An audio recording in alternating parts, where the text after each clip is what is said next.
đen tiếp rồi.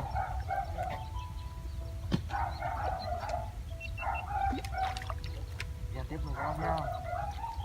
Đưa anh. Đây. Mày hết đủ chưa?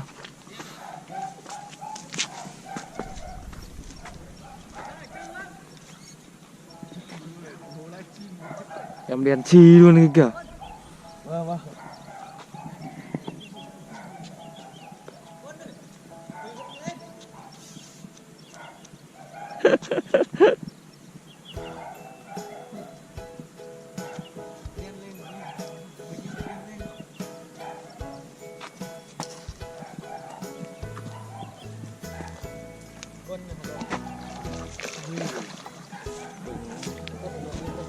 Thôi vậy à?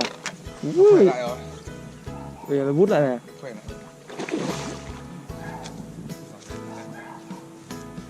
Căng. Khỏe lại rồi, nó hết đơ rồi. Ui, điệu cần kìa. Mai Tết cần lắng xuyên.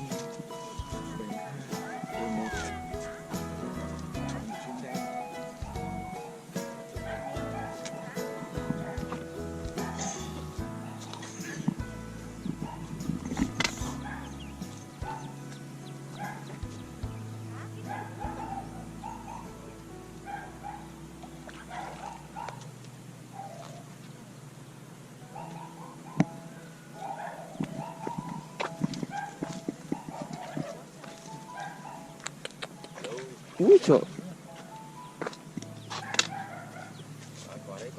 Anh không phải quả đấy là quả đầu ấy là nó bị đơ. Bây giờ nó khỏe rồi. Bây giờ quả nhau bây giờ lên mất đà thôi. Nó nhau vậy thôi, chứ tim lôi có lên đâu. Không lôi rồi. Lên rồi. Lôi rồi.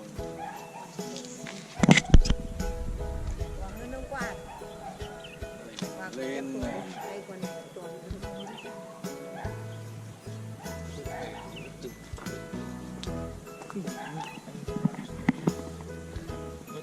Anh vớt hộ em. Em tưởng mình vớt được thì mình cứ giữ đấy. Thế tưởng mình vớt được, tôi thấy mình cầm ấy.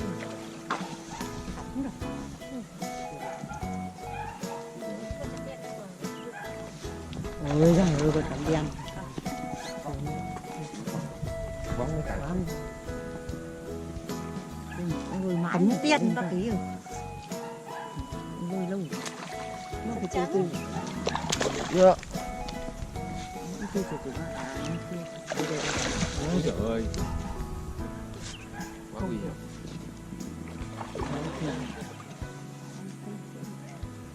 Cứ để vài vòng nữa. Thế. Kia kìa. Ôi trời ơi, lại Tiếp còn kìa. tiền nữa đâu chị. Bác đối diện lại tiếp đừng với em kìa. Mãi là chỉ lôi. Nó khốn nó để. Yếu rồi. Một cái mồm, một cái vô đít đây này. Đỡ làm sao được. Hơi bí. Có nhau. Đỡ làm sao được.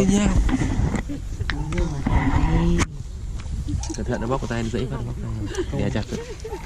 Sâu rồi. À mày. Cứ nó thở khò vậy à? Bóc cổ.